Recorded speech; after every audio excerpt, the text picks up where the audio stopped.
Okay, my name is Gwendolyn Hall-Smith. I'm the founder of Global Community Initiatives, which is a nonprofit organization that works with cities all over the world, helping them do sustainability and resilience planning. I'm also the Director of Planning and Community Development for the City of Montpelier, Vermont, and the author of a new book called Creating Wealth with Bernard Lietaer about how cities, regions, and states can use complementary currencies to improve their economies and create jobs.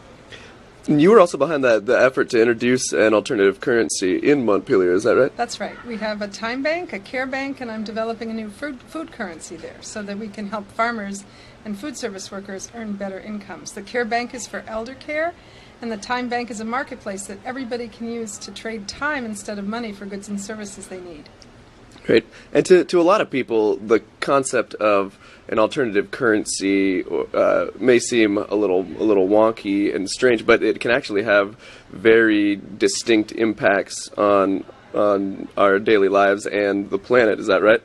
That's right. Well, most people have used complementary currencies without knowing it. They've used frequent flyer miles. They've used the little loyalty cards you get at your shops.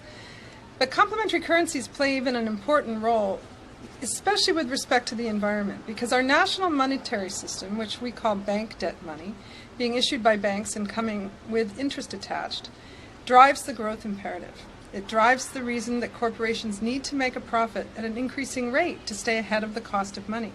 So the most important thing we could do to slow down the growth imperative and improve our environment would be to add complementary currencies to our existing monetary system to stabilize it, give people something they need, and make us all more in control of the wealth creation function in our society. Right.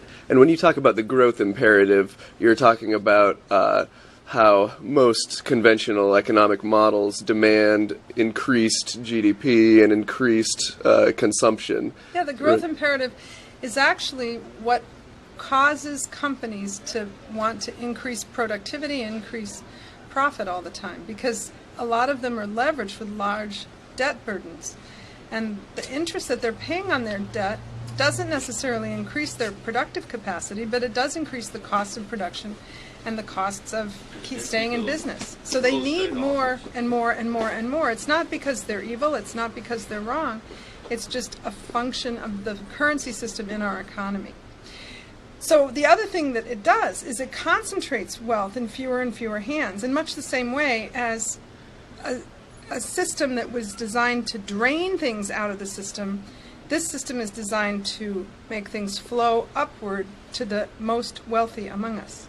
It's not because they're greedy, it's not because they're wrong or evil, it's just because the monetary system is designed to do that, to consolidate wealth. It was a very good system for industrialization, but it has led to increased impoverishment and an increased disparity between the rich and the poor worldwide, which also has a significant environmental impact. Poverty is actually one of the biggest environmental problems we have going. And so introducing new forms of exchange that can help people out of poverty is another really important thing to do for the environment. Right. And can you tell us a little bit about how that would work? So maybe give us a sense of in a practical terms, how it's worked in Montpelier, per se. Sure. We use a couple different kinds of time banks in Montpelier, and people use time to exchange with each other instead of money. Everybody's time is worth the same, so it's not you don't get more because you're a doctor or a lawyer than you do because you're a babysitter. And it's not designed as a complete replacement system. Complementary currencies are designed to run alongside the monetary system to help mitigate its harmful impacts. So if you want to ride somewhere, I spend my time giving you a ride. If then I need my clothes altered, somebody else in the system can spend the time I need to have them do those alterations.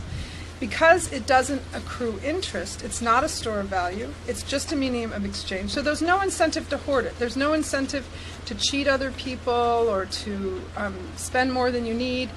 It's always sufficient for what's needed. And the beauty of it is it introduces a reciprocal system so that people are expected to give back to the system as well as to receive from it. What this does is it revalues people's time who may not have a role in the market economy. So a child that can call up an elder and listen to their stories and give them some company can earn time dollars for the local history project. That wouldn't be something anybody would pay money for, but meanwhile it's given the elder a sense of value and a sense of real contribution to their community, and the same for the child.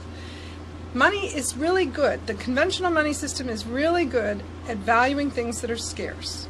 The pitching arm for the Red Sox, the gold in your necklaces, the jewels that we have on the planet that are rare. But for things we need in abundance, healthcare, education, arts, culture, participation in democracy, all of those things, it's really bad at valuing. That's why our healthcare workers are low paid, why our childcare workers are low paid, why elders nationwide now are being neglected because of the low quality, low paid care that they get.